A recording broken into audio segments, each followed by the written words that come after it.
Acción, tu revista mensual de cine y series, con los mejores estrenos de cine, fichas y reportajes coleccionables, series de televisión, 4 pósters todos los meses.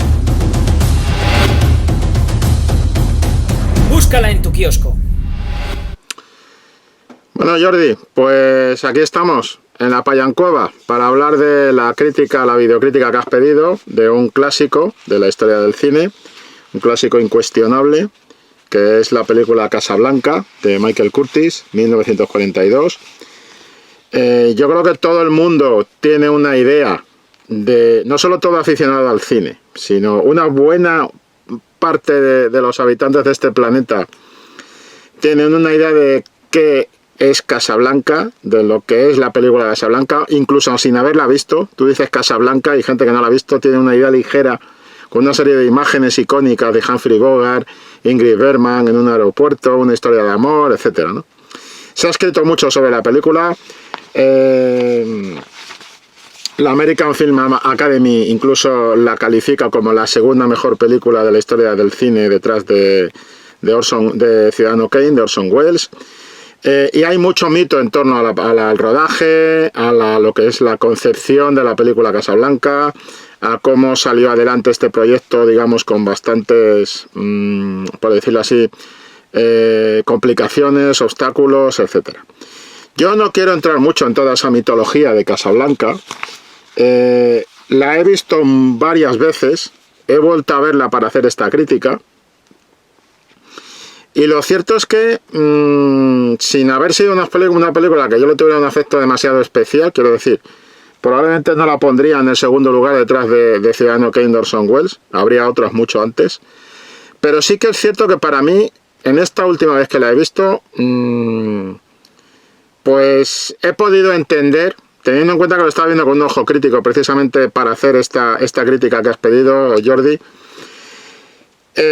ha revelado unas claves que me parecen muy interesantes. Entonces, me parecen mejor, antes que, en lugar de abordar la mitología de Casablanca, en lugar de contar las anécdotas típicas, entre las cuales están esas declaraciones de Ingrid Bergman, que la protagonista, que decía que ella no sabía realmente con quién se iba a quedar, que no sabía quién quería, que no sabía cómo iban a pasar las cosas en su historia romántica dentro de la ficción, porque el guión se iba escribiendo casi día a día y se iba improvisando y tal, más allá de los cambios, más allá del intento del gran Max Steiner, responsable de la música, de intentar quitar lo que es una de las claves esenciales de la película, como es el tema musical, El tiempo pasará. Él quería quitarlo para poner una canción que había compuesto él, porque esto era de otro compositor, y él quería poner una suya porque así cobraba royalties.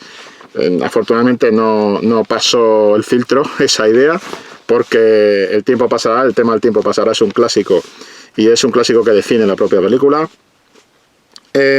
Más allá de todo eso, más allá de esas y otros cientos de anécdotas, que si la iba a hacer Ronald Reagan o no la iba a hacer Ronald Reagan, que sobre todo hay opiniones encontradas sobre eso, etcétera, sí que quería entrar más en por qué esta última vez que la he visto, la acabo de ver hace pues una hora y media o así, antes de comer, para hacer esta crítica. Creo que esta película es perfectamente un modelo clave, un modelo clásico, más allá del culto que tiene como título de la historia del cine. Creo que es un modelo clásico clave para entender la manera de trabajar de esa especie de industria de fabricación, de ocio audiovisual, de magia audiovisual en cadena, y cómo, a pesar de toda esta improvisación, a pesar de todos los problemas que tuviera en su rodaje y demás, sigue siendo una excelente muestra para definir lo que es el concepto del cine según Hollywood, según el Hollywood clásico. Pero no nos engañemos, tampoco han cambiado tanto las cosas. Es el producto modelo, es el producto ideal que quería un productor del Hollywood clásico, y es el producto modelo que creo que hoy en día quiere un productor del Hollywood clásico. A pesar de todo el estallido del blockbuster, a pesar de toda la invasión de superhéroes, a pesar de todo esto, creo que Casablanca sigue reuniendo una serie de factores, que son los que quiero repasar en esta videocrítica, para convertirse en un producto perfecto para venderle al espectador. Y el primero de ellos y evidentemente si es un título de culto, si es un título mítico, si es un título... Incluso a gente que no tenemos un afecto especial por... A ver, hay parte... La parte romántica del flashback de la película a mí es la que más me produce cierto rechazo dentro de un orden. Pero sobre todo me produce cierto rechazo por algunas frases que son difíciles de digerir hoy en día, incluso habiéndote metido 50 cajas de bombones con corazoncitos el día de San Valentín y estar completamente estragado. Imposible. Y concretamente me estoy refiriendo ella está abrazada a Humphrey Bogart. Qué bonito es el amor. Y de repente suenan unos cañonazos, a las afueras de París. Y ella dice, es mi corazón... Pero vamos a ver, que estás en París, que los alemanes están ahí, que está... muchacha, eso es intragable, amigos. Eso hoy en día es intragable. La parte de flashback en París tiene una parte que se sostiene, entiendo que tiene una función, entiendo por qué la ponen ahí, que además está casi en el ecuador, en el corazón de la historia, y entiendo que es imprescindible para que el espectador comprenda por qué Humphrey Bogart está tan absolutamente colado por Ingrid Bergman.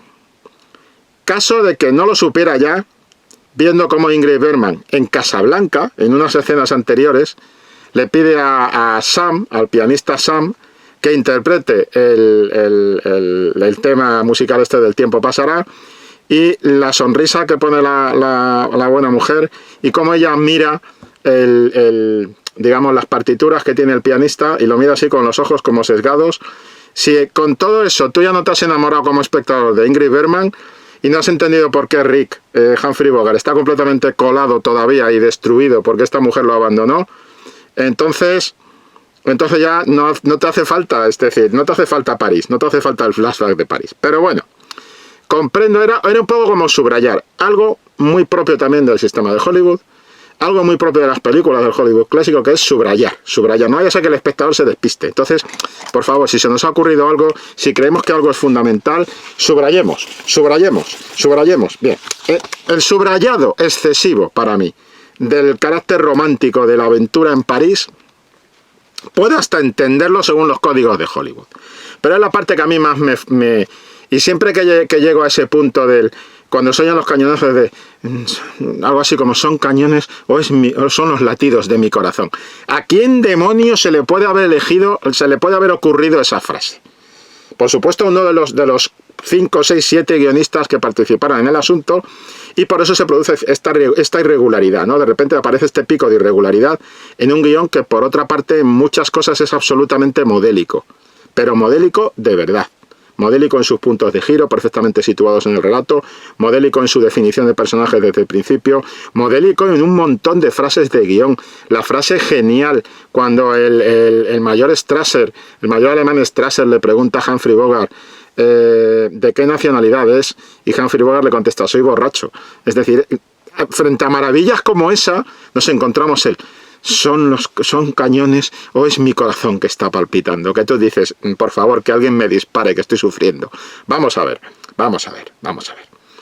Entonces, ese flashback es la parte que más se atraganta, hoy en día, y es la que ha resistido peor el paso del tiempo, el flashback romántico en París. Aunque tiene un plano concreto que me gusta mucho, y es el plano del principio de la escena, en la que se encuentran con Sam en el bar Aurora. Eso es otra cosa buena del guión, la cantidad de metáfora que tiene todo. En el bar Aurora, ¿Aurora de qué? Aurora de lo que viene. ¿Y qué viene? Viene la parte oscura. Bueno, pues el bar Aurora, que está las letras en el suelo, son una sombra. La sombra de la aurora es que tiene metáforas muy buenas la película. Pero claro, después te encuentras esta frasecita de Ingrid Bergman, que no es culpa de Ingrid Bergman, pobrecita, es culpa del guionista, y dices, madre mía, ¿quién escribió esto? Pues evidentemente no el que había escrito lo de dónde es usted, yo soy borracho. Es decir, eso está claro, es decir, varias manos en guión, y eso también es un defecto de Hollywood que hoy en día estamos padeciendo, por decirlo así, como espectadores, cuando se meten 50 manos en un guión y hay partes que son buenas, otras menos buenas y otras que son catastróficas. Y eso va generando un ritmo variable y absolutamente esquizoide dentro de lo que es el ritmo de la historia de la película, de la definición de personajes, conflicto, viaje, etcétera. Pero con todo y con eso, insisto, a pesar de esta parte que a mí me parece la más floja, la que resiste peor el tiempo, etcétera, la verdad es que tú acabas enamorado de Ingrid Bergman. La verdad es que tú acabas enamorado de esa situación, de ese personaje, de esa historia de amor a dos bandas y acabas entrando en el juego del sacrificio que hace Humphrey Bogart. Entonces lo que quiero decir es que esta película ha resistido muy bien el tiempo y lo que ocurre es que yo creo que a pesar de ese interludio romántico es otra cosa. Tiene otro tema o tiene otro asunto que preocupa en la película o que intenta ser el asunto central. Estaba pensando ahora en otra frase. Al principio cuando le roban bueno, por supuesto estoy asumiendo que, por supuesto, Jordi, tú has visto la película, porque si no, no tiene sentido que pidas la videocrítica. Y al resto de gente que esté viendo esto, pues hombre, ya ha habido algunas revelaciones y tal, pero vamos a ser sinceros, todavía no hemos dicho nada crucial. Yo que vosotros no seguiría viendo esta videocrítica si no habéis visto la película Casablanca. Que también os digo, si os habéis metido en un vídeo sobre la película Casablanca, en una videocrítica de la película Casablanca, y no habéis visto Casablanca, estáis un poquitico desorientados. Hay que frenar aquí y no seguir viendo, porque aquí va a haber spoilers a cascoporro.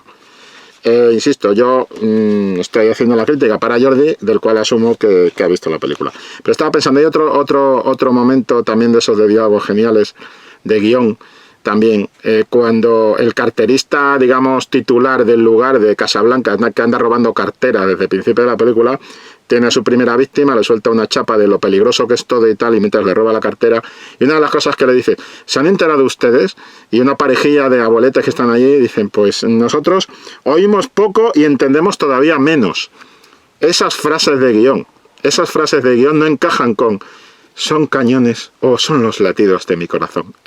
¿Entiendes, Jordi, por qué digo que se nota que esto está hecho a varias manos y produce de repente este estallido empalagoso en un fragmento, en un flashback que es demasiado topicazo dentro de la historia y que suena mucho a añadido con calzador al resto del relato?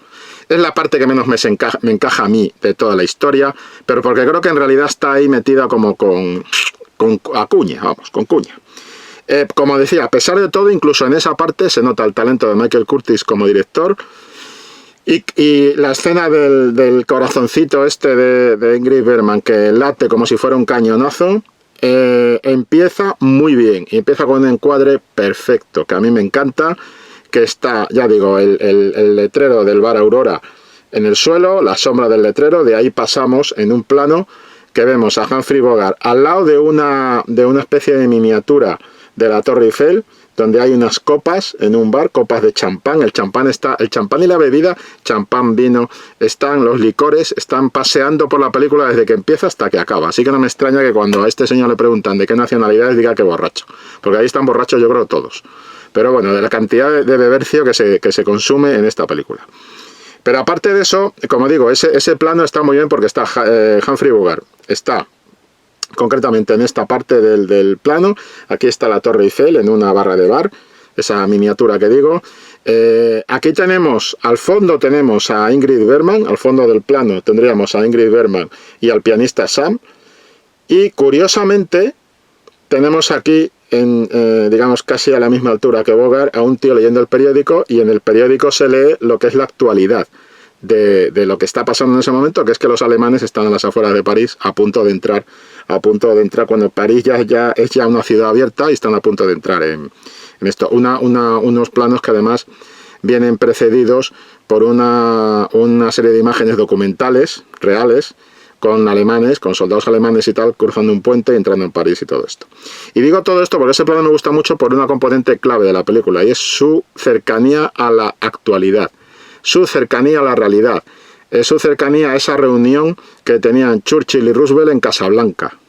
durante la Segunda Guerra Mundial. Decimos que es una película de 1942, rodada en 1942, y que en ese momento Casablanca y la situación de Francia, de la Francia de Vichy, de la Francia colaboracionista, está siendo esencial y clave.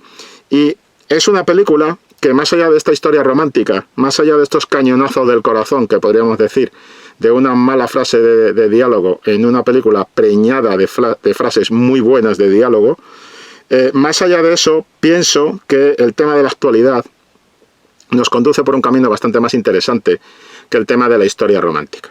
La historia romántica está muy bien como anécdota, pero indudablemente no es el centro de la película, aunque para el público, y aquí está el tema de la percepción, para el 90% del público que la ve, la parte interesante, la parte potente, la parte que el caramelo es la historia romántica.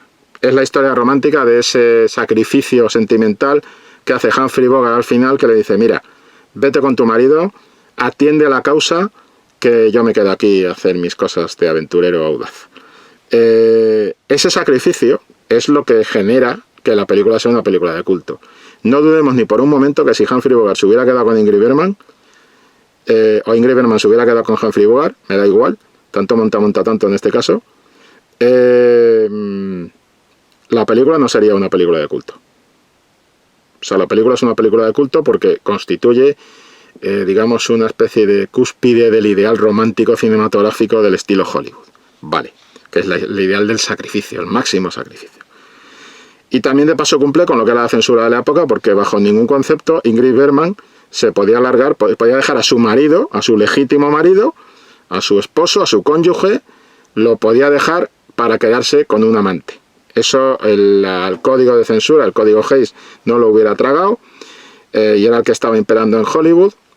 Y tenemos que tener también en cuenta otra cosa, está el tema de los anillitos, que tienen un papel importante. Ya veremos cómo. Pero lo que quiero decir con esto es que, aunque lo romántico sea el anzuelo superficial para pescar pececillos, para pescar espectadores, la película creo que si es perdurable, más allá del tiempo, y si tiene esta capacidad de título de culto, de título básico de la historia del cine, es por otros elementos. Y es porque realmente su tema es otro. Vamos a ver, primero, yo creo que en lo que es Modélica Casablanca es que en sus primeros 5 minutos de metraje consigue suministrar al espectador una enorme cantidad de información sobre el lugar en el que se desarrollan los hechos y, lo que es más, sobre la época en la que se desarrollan los hechos, dándole plena actualidad y jugando con claves interesantísimas, como por ejemplo por montaje, la manera, incluso ya saben los títulos de crédito. Los títulos de crédito son muy rápidos, aparecen los nombres de los 3 protagonistas, inmediatamente después aparece el rótulo Casablanca encima del mapa, inmediatamente después aparecen los secundarios, es decir, va a una velocidad el título de crédito que va a ser la misma, o un ritmo, que va a ser el mismo ritmo que van a tener los acontecimientos que se suceden en toda la película, porque tiene un ritmo excelente de montaje, brutal, genial, es una escuela de montaje, pero además el ritmo que maneja en esos primeros 5 minutos para presentar la situación, presentar qué es Casablanca, presentar qué está pasando en Casablanca. Hay que decir que esto se basaba en una obra de teatro que los propios escenarios de Broadway habían rechazado, o sea, los teatros de Broadway, porque no la veían, y que giraba en torno a un pianista y a la gente, a los refugiados que se iban cruzando con ese pianista, ¿no? Un pianista de un local y cómo los refugiados iban... O sea que el personaje de Sam era el epicentro de esa obra de teatro, por decirlo así, y curiosamente también lo es de otra manera en la película Casablanca, que es la adaptación de esta obra que era Todo el mundo acude a Rick, o todo el mundo va a Rick, que Rick's es el café americano, el café del que es propietario el personaje de Humphrey Bogart, que es el Rick del nombre, ¿no? Bien, pues el título de la obra era Todo el mundo acude a Rick, y cuando lo pasan a Casablanca, porque claro, en Hollywood quieren aprovechar el tema del momento, y cómo vende el momento. Y también porque en el fondo esta película, digamos que va a la rueda de otra producción, también en un entorno exótico, también con tema de intriga, que se titulaba Argel, y donde también se daban muchas de las características que heredó Casablanca en esta presentación que digo. Pero en los primeros 5 minutos modélico de cómo transmitir información al espectador. Hay aparte de mostrar la situación en la Europa ocupada, y te pone un globo terráqueo, donde está toda la parte que han ocupado los alemanes, toda la parte del mundo que tienen los alemanes controlada en negro, en un tono más oscuro, no en negro, en un tono más oscuro, más gris oscuro. Ya de momento te están poniendo en situación, es decir, cómo queda cada vez menos sitio por conquistar y cómo están avanzando los ejércitos alemanes en todo el mundo. Y después tenemos la situación central de la película, que es la Francia digamos, no ocupada. La Francia que no han ocupado los alemanes, la Francia del régimen colaboracionista con los alemanes, que es el régimen de Vichy. Y como hay un encadenado, es un modelo, hay un encadenado donde te ponen, por un lado, el punto de arranque de la historia, que es que dos correos alemanes han sido asesinados en un tren, y se está buscando a la gente que los ha asesinado. Y esto te lo introduce en la película a través de un plano del encargado de la radio que está transmitiendo el mensaje de alerta de esto. Es un encargado de la radio alemán, donde además ha venido precedido por la musiquita. La música va a ser central en toda la película. Max Steiner introduce temas por ejemplo, del himno alemán. Bueno, pues se suenan algunos acordes del himno alemán, aparece este tipo, la gente identifica automáticamente alemán fuera, y este tipo está dando el mensaje por radio. Esto va a pasar a un encadenado, también por montaje, un fundido encadenado, a un gendarme francés. Y es como un poco una idea que se va a repetir en toda la película, y es como esa Francia de Vichy está totalmente obediente y en muchos casos es como un títere constante del gobierno del Reich de Hitler. Y esta idea se va a repetir durante toda la película. ¿Por qué repetir esta idea? Porque esta idea es uno de los centros de esta especie de intento de que el arranque de los 5 primeros minutos de la película sea como un reportaje de actualidad. Esta idea es central porque es, digamos, el tema que define un poco la figura de Rick, del personaje de Humphrey Bogart. O sea, no se trata tanto de que Humphrey Bogart haya sido abandonado por la mujer que amaba en París y que la vida lo haya llevado hasta Casablanca y tal. Humphrey Bogart, un tipo del que se dice que antes pues era una especie de mercenario, pero un mercenario de buen corazón, por decirlo así, entre comillas. Había luchado en Etiopía y había luchado en la Guerra Civil Española con los republicanos. Había vendido armas a Etiopía y tal en el enfrentamiento con la Italia fascista de Mussolini. Naturalmente esto ya saben que en los doblajes se cambiaba. Entonces de repente si se ponía la película en un país pues que no le interesaba hablar de ir en contra del fascismo de Mussolini, lo cambiaban y ponían China. Y en España pues se cambiaba igualmente lo de la guerra civil, lo de los republicanos y tal. Se le mandaba a luchar a otro lado en otro sitio. Pero bueno, más allá de las veleidades y de los cambios estos ni siquiera truculentos, sino muchas veces chispeantes y pintorescos de la censura de cada lugar, la realidad es que este personaje tiene un pasado, y es un pasado que además nos llega a través normalmente de sus antagonistas. El pasado de Rick, y esto es un detalle significativo de guión, insisto que este es uno de los mejores guiones de la historia del cine, el pasado de Rick nos lo cuentan, por un lado, primero, digamos, el encargado de la seguridad francés, que es Renaud, y el personaje de Renaud digamos que le lee la cartilla a Rick y le dice que tiene su expediente, que ha leído su dossier y que ha hecho esto en el 35 Etiopía, después España, etc. Pero es que después cuando se sienta Rick en la mesa con el mayor Strasser, el mayor Strasser vuelve a leer, le saca una libretita y vuelve a leerle otra vez todo el dossier, todo el pasado de Rick. Es curioso porque con estas dos intervenciones de estos dos personajes que supuestamente son los antagonistas, que en principio son los antagonistas, y que son los antagonistas durante toda la película, salvo al final, con estos dos personajes antagonistas que le leen su pasado al protagonista, se está introduciendo el tema del pasado, que como sabemos va a ser clave, porque Ilsa, el personaje de Ingrid Bergman, viene de ese pasado también. También está en ese pasado el personaje de Rick. Rick, que no olvidemos que es un personaje que no puede volver a Estados Unidos. Se marchó de Estados Unidos, no te aclaran por qué, pero no puede volver a Estados Unidos. Y por eso acabó en Casablanca.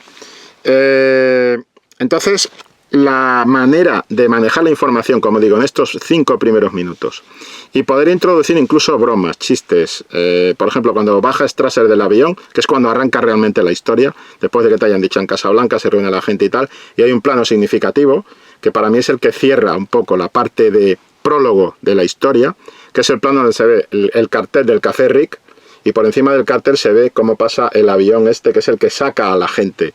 De alguna manera le permite ir a la gente a Lisboa y saltar de Lisboa a los Estados Unidos y escapar de esa Europa ocupada que nos han puesto al principio en el globo terráqueo.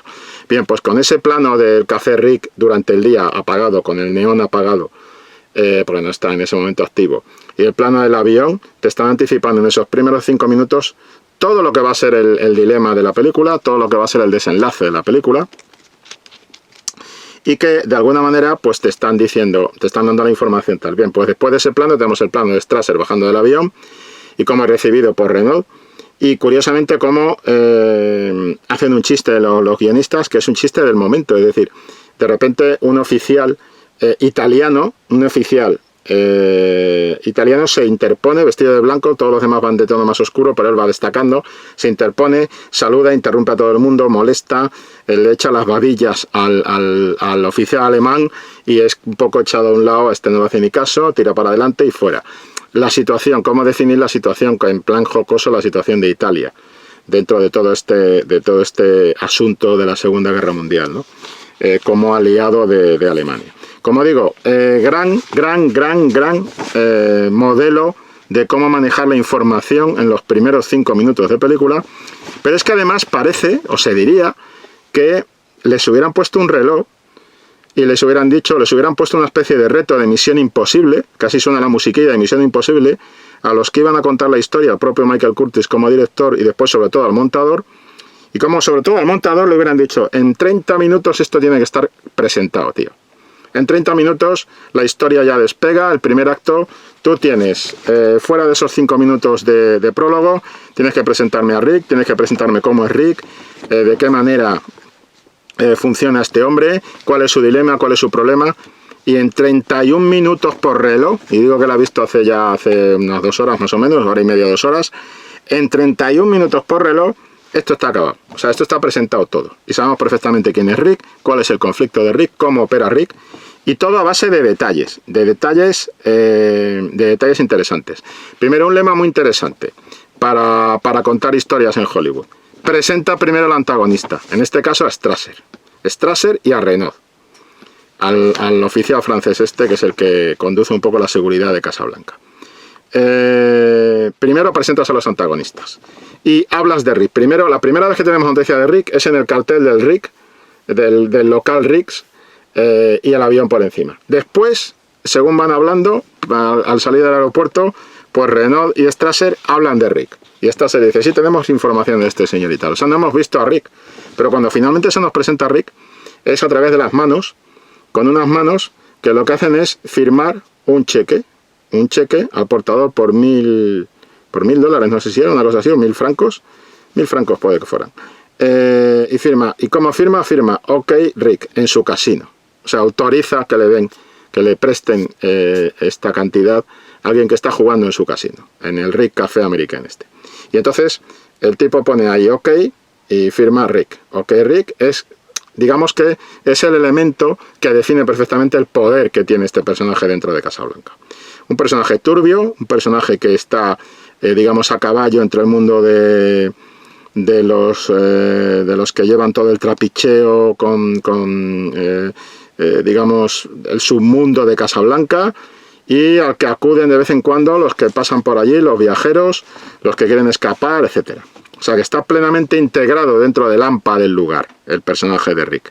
Y tiene su casino. Mucho de esto lo veremos después, por ejemplo, curiosamente, los ecos de Casablanca alcanzan hasta la película Casino de Martin Scorsese y el personaje de Robert De Niro en Casino. En el fondo Robert De Niro quiere ser un Rick, lo que pasa es que no puede, no tiene las hechuras para ser un Rick. Pero en el fondo Robert De Niro es un eco de Rick, un eco muy lejano y muy de imitación, pero sin llegar a. Parte del dilema de ese personaje va por ahí, ¿no? De no ser realmente un Rick. Bueno, pues este personaje con su casino, que firma estos cheques, resulta que se está sustituyendo prácticamente a la moneda legal. Es decir, después el personaje de Ugarte, que es el personaje muy interesante que le sirve como espejo a Rick al principio, que es el que le proporciona lo que va a ser el MacGuffin, por decirlo así, de todo este asunto, que son el elemento central del argumento son estos dos pases para poder salir de la ciudad. Que ya de partida tú te lo tienes que creer o no. O sea, tú no te crees que esté todo el mundo buscando al tal Víctor Laszlo, que es el marido del personaje de Ingrid Bergman, que es un tío de la resistencia y demás, buscado en todo el mundo, que se ha fugado de un campo de concentración y tal. Tú no te crees que esté toda la policía, toda la Gestapo, toda la policía francesa del lugar y todo el mundo detrás de este tío, que este tío se esté paseando, esté tomando copa, le esté viendo todo el mundo, le estén viendo todos estos y que estén ahí haciendo esta especie de trapicheo y tal, cuando en realidad es muy fácil matarlo, es decir, tragas o no tragas con eso. Y después no te crees que si este tío está tan buscado, vaya a poder salir de Casablanca con unos pases, en fin. Te fuerza un poco pero bueno, buscan la justificación de alguna manera, en fin. En todo caso, digamos que la parte final es la que más se resiente en cuanto a lógica, es un poquito Deus Ex Machina y tal. Pero es que todo se basa en un Deus Ex Machina, y es que aparece el personaje de Ugarte en el local de Rick y le dice: colega, guárdame estos pases, ya sé que no me respetas, crees que soy gentuza, pero guárdame estos pases que son el pase oro. Con esto se escapa de todos lados, incluida Casablanca. Y bueno, después ocurre lo que ocurre, neutralizan a Ugarte, pero curiosamente el personaje de Ugarte hace una función como de guardián de la puerta en un viaje del héroe. Guardián de la puerta, ¿por qué? Porque es el que introduce a Rick en la aventura, en contra de la voluntad de Rick. Ya sabes, no sé si lo sabes, pero vamos, en el viaje del héroe, siempre el héroe es reticente al principio a entrar en la aventura. Bien, pues Rick es uno de los héroes más reticentes de la historia del cine. Él no quiere bajo ningún concepto implicarse, es más, va administrando su reticencia casi hasta el final de la película, cuando llega el segundo punto de giro, que es cuando Ingrid Bergman, cuando están por la noche, cuando se reconcilia con él sentimentalmente, le dice: mira, yo ya no sé si hago bien o hago mal, yo no quiero volver a dejarte, yo no quiero ir con mi marido, pero no quiero hacerle daño, no sé si lo que hago está bien o mal, no puedo pensar, piensa tú por mí, piensa tú por todos. Esa frase es clave, y es el punto de giro, porque es lo que llevará a partir de ese momento al personaje de Humphrey Bogart a tomar la decisión de sacrificarse, de perderla a ella para que se vaya con su marido y conseguir los pases, implicarse y meterse hasta las trancas en algo en lo que no se ha querido meter en toda la película. O sea que fíjate hasta qué punto si es reticente el personaje de Rick. Es un héroe reticente hasta el segundo punto de giro. Tela, que suele ser el que antecede un poco lo que es ya el final del tercer acto, el desenlace de la historia. Hasta casi antes del desenlace, del final de la historia, tienes a Rick siendo héroe reticente. Pero en cualquier caso, el guardián de la puerta, el que le introduce en la aventura, es Ugarte cuando le da esos pases. A partir de ahí, digamos que Ugarte es como un Rick más en negativo. Pero a partir de ahí nos vamos a encontrar otro espejo, porque el personaje de Humphrey Bogart hace su viaje del héroe reflejándose constantemente en espejos. Los espejos son otros personajes. Se refleja en el espejo después de Renaud. Renaud y Rick hacen muy buenas migas. En algún momento se quiso dar una interpretación homosexual, de atracción gay, de estos dos personajes y tal. Eso no existe, no es viable, no se sostiene con la película. Lo que sí que está hablando la película es de cómo Rick tiene que hacer un viaje, que es un viaje de ser un escéptico y un cínico que no quiere implicarse en el conflicto, es decir, un personaje que refleja buena parte de la opinión de la sociedad americana respecto al aislacionismo del conflicto, que ya no obra en la realidad porque ya están en la guerra. Estados Unidos ya ha entrado en guerra en el 42, después del bombardeo de Pearl Harbor en el 41, pero sí que refleja esa parte de distanciarse, esto no es cosa mía, de parte de la sociedad americana, de la parte del público americano, pero que además está asociado también a lo que es el régimen de Vichy. El régimen de Vichy es lo que decían estos turistas a los que le roban la cartera al principio, que es no entendemos nada y la mitad de las cosas no las oímos y las que oímos no las entendemos. Es decir, no quiero saber nada. Esto es lo de los monos.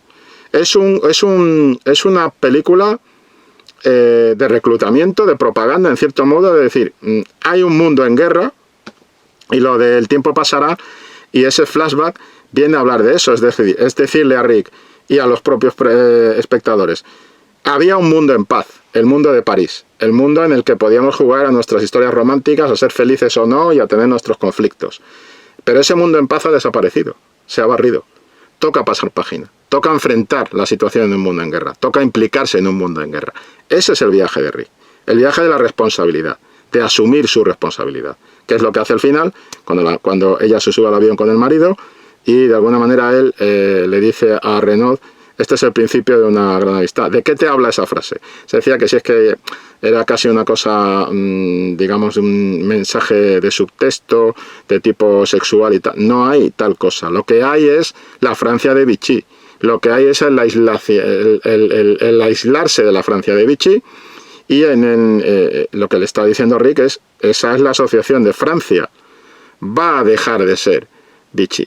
Va a empezar a trabajar la Francia libre. La Francia libre está presente en toda la película. En toda la película está la Francia libre. Está con la cruz, la célebre cruz, que servía como símbolo de la Francia libre, la Francia que trabajaba en la resistencia, con los distintos grupos de la resistencia. Bueno, no había un grupo, sino que eran varios grupos con distinta ideología. Una ideología más de izquierdas, una ideología más cercana al general de Gaulle, y hubo todo tipo de conflictos ahí, ya lo sabemos, pero digamos todo eso estaba aunado en los resistentes, la resistencia francesa. En la resistencia francesa, que es ese anillo que se abre y muestra el tipo que ayuda al personaje de Victor Laszlo en la película. Entonces, esa es la frase de Bogart, eso es lo que significa la frase de Bogart, es decir, él y el representante de la Francia esa de Vichy, que son dos veletas que iban a donde soplaba el aire y que hacían solo su propio beneficio, su propio interés, ahora resulta que han cobrado cierta conciencia y a partir de ahí empiezan una nueva vida, empiezan un nuevo camino, largándose creo que era Benghazi, me parece que le dice, largándose a donde está la Francia trabajando, la Francia libre, y a partir de ahí, pues, digamos, alistándose, haciendo lo que tengan que hacer para participar activamente en el conflicto contra los alemanes, en lugar de seguir manteniendo ese escepticismo que tienen al principio. Ese es el viaje que hace Rick, y ese viaje lo hace reflejándose en distintos personajes. El tipo que quiere comprarle el bar, por ejemplo, el personaje de Ugarte, el personaje de Renaud. Fíjense que cuando se sientan en la mesa, cuando se sienta a hablar en la mesa con el mayor Strasser, con el alemán está aquí, el otro oficial alemán está aquí, y Humphrey Bogart, es decir, Rick, está justo enfrente de Renaud. O sea, son los dos lo mismo a los dos lados de la mesa, los otros dos están en los laterales, pero digamos que son Renaud y Rick plantean una especie de juego de ping-pong entre ellos, a ver cuál de los dos le toca más las narices al alemán y le despista más al alemán. Por ejemplo, Renaud repitiendo el tema del Tercer Reich, y entonces llega un momento en que el alemán le dice, ¿qué pasa? ¿Que cree que va a haber otro Reich? Dice, no lo sé, pero si hay otro seguro que yo me acoplo al que venga.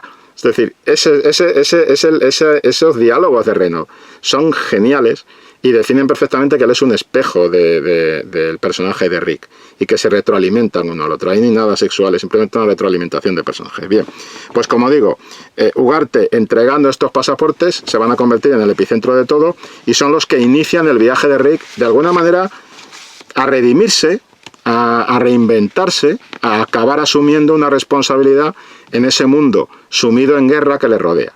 Una responsabilidad que él va esquivando durante toda la película hasta que en un momento dado, por una cuestión de la reaparición de Ilsa, pues parece reactivarse y demás. Cuando supera, que ese es el viaje, cuando supera el odio, la amargura que le había generado el abandono de Ilsa. Cuando vuelve a encontrarse con Ilsa y recupera de alguna manera a Ilsa, es justo cuando ya de alguna forma se cura de esa, todo puede parecer muy tópico, se cura de esa enfermedad antisocial que tenía y decide tomar una responsabilidad. Eso es lo que realmente en la película gana peso, y después hay detalles muy buenos, por ejemplo los detalles de los espejos. Curiosamente cómo se refleja el marido de Ilsa en el espejo, en el plano picado donde está Bogart, cuando llega el camarero y van huyendo de la reunión de la resistencia que les están persiguiendo, se meten en el local y resulta que Bogart está arriba. Bien, pues el plano picado donde vemos al marido de Ilsa herido reflejándose en el espejo, y a renglón seguido vemos a la propia Ilsa en el despacho de Rick, también reflejada en un espejo, un plano concreto. Esa es la idea de tránsito, es el punto clave donde digamos que las vidas de ellos tres y de todos los personajes que rodean a Rick de un modo o de otro van a cambiar. El vínculo protagonista-antagonista es uno de los temas más interesantes.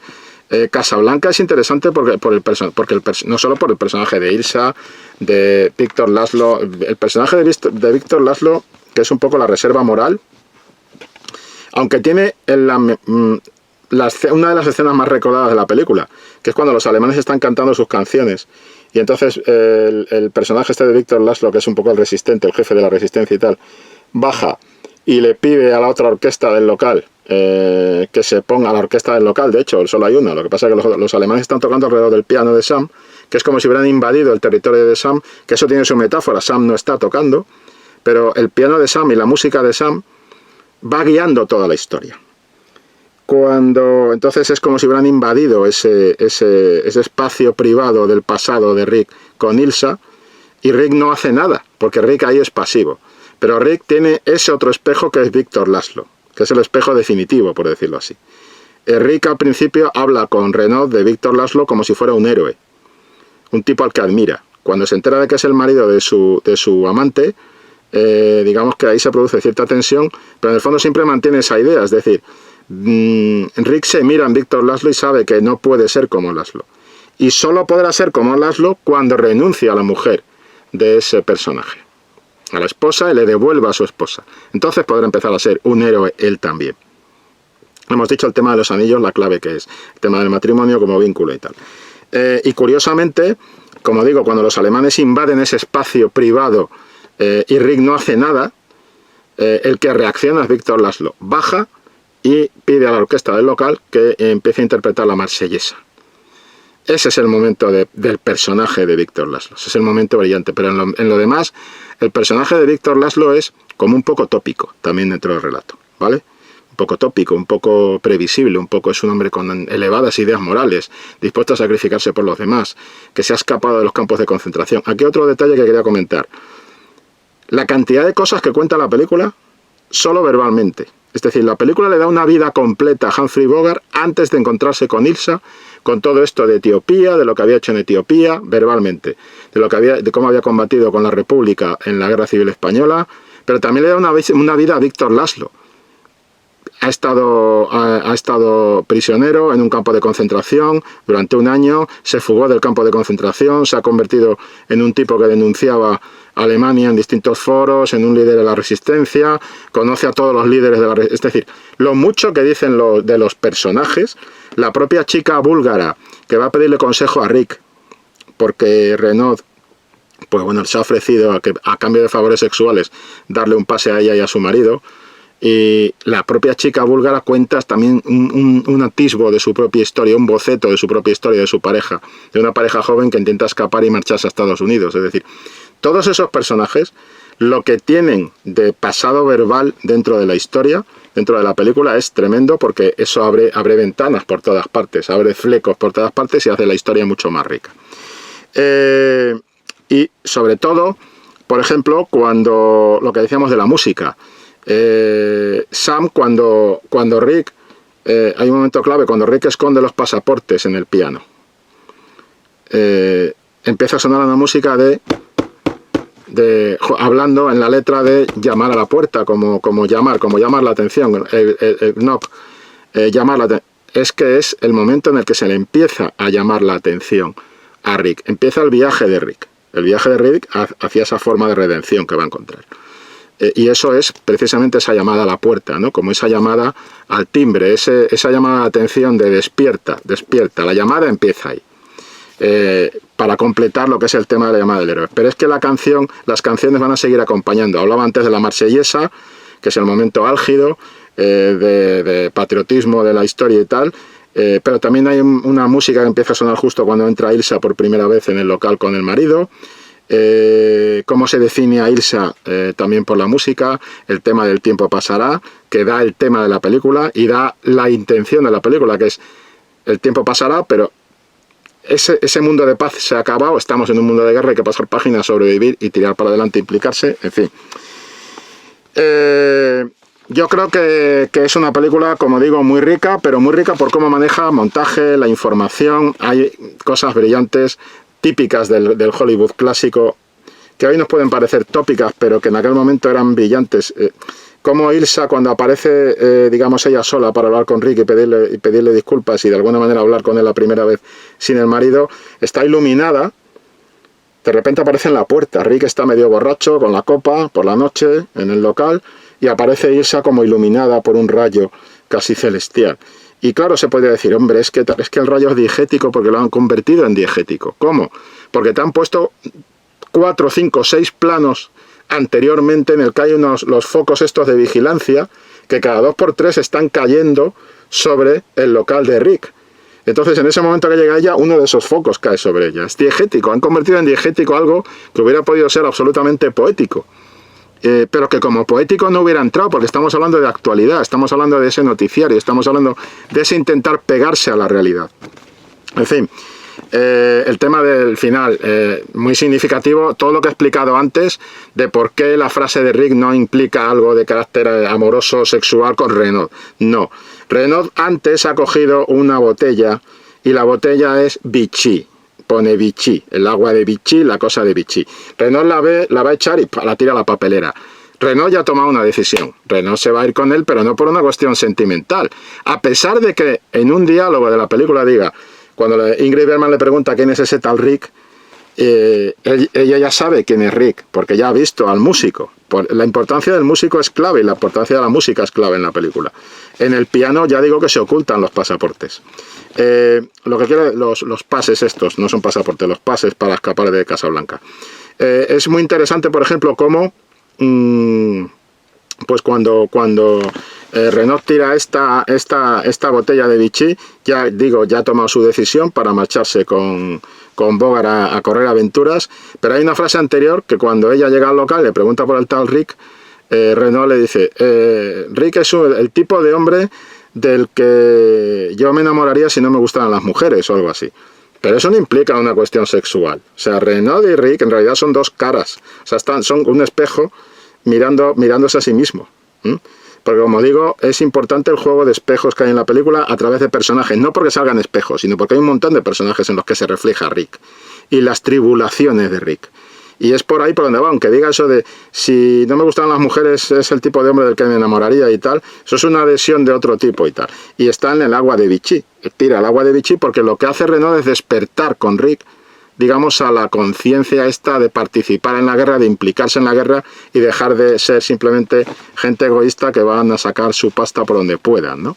Y curiosamente el espejo de ellos dos es Ugarte. Ugarte es un sinvergüenza que acaba fatal, porque es un sinvergüenza y aprovecha el este de los demás. Como en cierto modo también lo es Renaud. O sea que Renaud también es curioso como el capitán Renaud hace un viaje también con el propio Rick en paralelo, por decirlo así, de redención, ¿no? En fin, muchas cosas interesantes en una película muy interesante que, no sé, espero que te haya convencido este comentario. Muchas gracias por pedir la videocrítica, digamos, a la carta. Y bueno, y a los demás, si os ha gustado lo que hemos comentado aquí y tal, pues ya sabéis, le podéis dar like, podéis suscribiros al canal y demás. Ya digo, muchas notas, muchas cosas muy interesantes y una película a la que merece la pena volver como escuela de cómo dar información en un guión muy rápidamente para que el público esté perfectamente situado y cómo con muy pequeñas pinceladas, simplificando al máximo, decir muchas cosas y estar muy apegados a la realidad. Y el por qué sigue siendo una película que funciona, a pesar de ese interludio romántico y de ese corazón que suena como un cañón de Ingrid Bergman, precisamente es porque lo que se contó en aquel momento en la Segunda Guerra Mundial es perfectamente aplicable a cualquier otra época, porque la verdad, como especie no hemos mejorado mucho. Y como sociedad tampoco, y sigue habiendo conflictos por todas partes, y en el fondo hay un subtema en esta película que hay que tener muy presente, que es el tema de los emigrantes, el tema de la gente que escapa de un lugar para ir a acogerse en otro, y ese tema sigue siendo tristemente actual incluso en nuestra época. En fin, un placer hacer esta videocrítica y nada, nos seguimos viendo desde aquí, desde la Payancueva. Hasta luego. Acción, tu revista mensual de cine y series, con los mejores estrenos de cine, fichas y reportajes coleccionables, series de televisión, 4 pósters todos los meses. Búscala en tu kiosco.